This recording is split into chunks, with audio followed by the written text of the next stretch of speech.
অটোফিলের মাধ্যমে আপনি অনেক কাজই খুব তাড়াতাড়ি করতে পারবেন।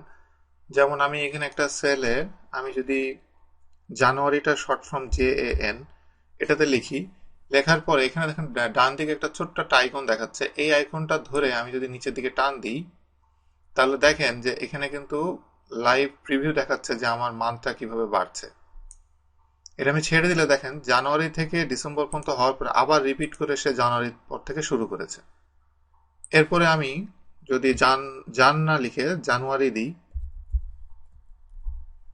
এটা লেখার পরে এবার আমি এটাকে যদি টেনে নিচের দিকে নামাই, তাহলে দেখেন যে একই কাজই হচ্ছে।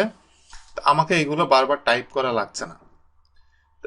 একইভাবে আমি যদি ফ্রাইডে লিখি, লেখার পর আমি যদি নিচের দিকে টান দিই, তাহলে দেখেন যে এখান থেকে ফ্রাইডে পর্যন্ত শেষ হওয়ার পরে এটা আবার রিপিট হচ্ছে। এই যে জিনিসগুলা, এইগুলো আসলে অ্যাকচুয়ালি কোথায় আছে?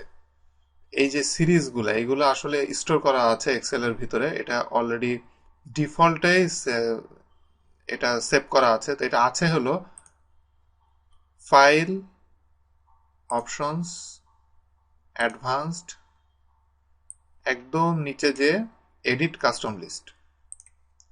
এই কাস্টম লিস্টের ভিতরে ঢুকলে দেখবেন যে আমি যেগুলো সিরিজগুলো দিয়েছি, এই সিরিজগুলো অলরেডি এখানে আছে, যে সিরিজগুলো এখানে দেখা যাচ্ছে।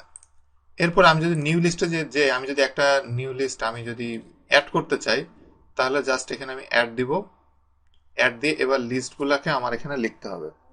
আমি যদি এখন একটা লিস্ট এখানে ইম্পোর্ট করি,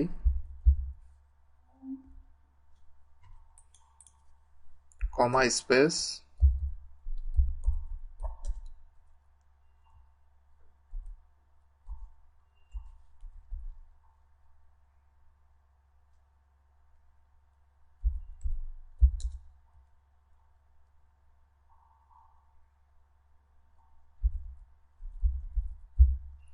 আমি 4টা সিটির নাম লিখলাম। লেখার পরে আমি যদি এই লিস্টটাকে আমি যদি অ্যাড দিই, তাহলে দেখেন যে লিস্টটা অ্যাড হয়ে গিয়েছে এইখানে। এখন আমি এটা যদি আমি ওকে দিই, ওকে দেওয়ার পরে আমি এটা ওকে দিয়ে বের হয়ে গেলাম।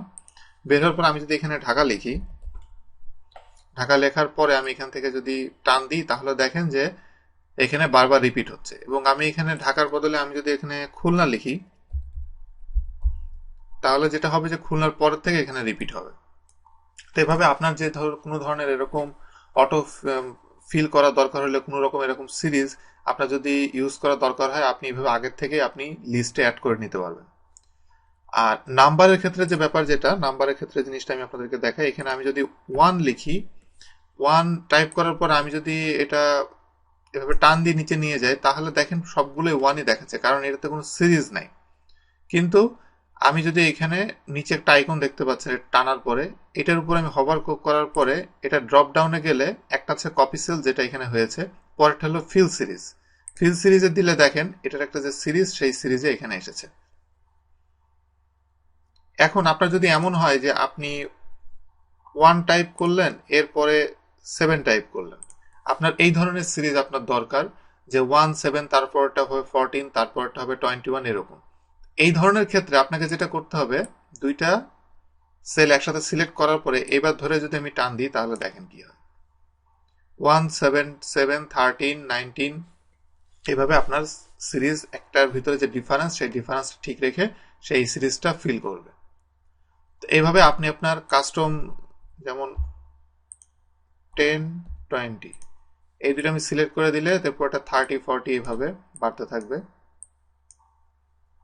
তো এই ধরনের আপনি সিরিজও আপনি ইউজ করতে পারেন।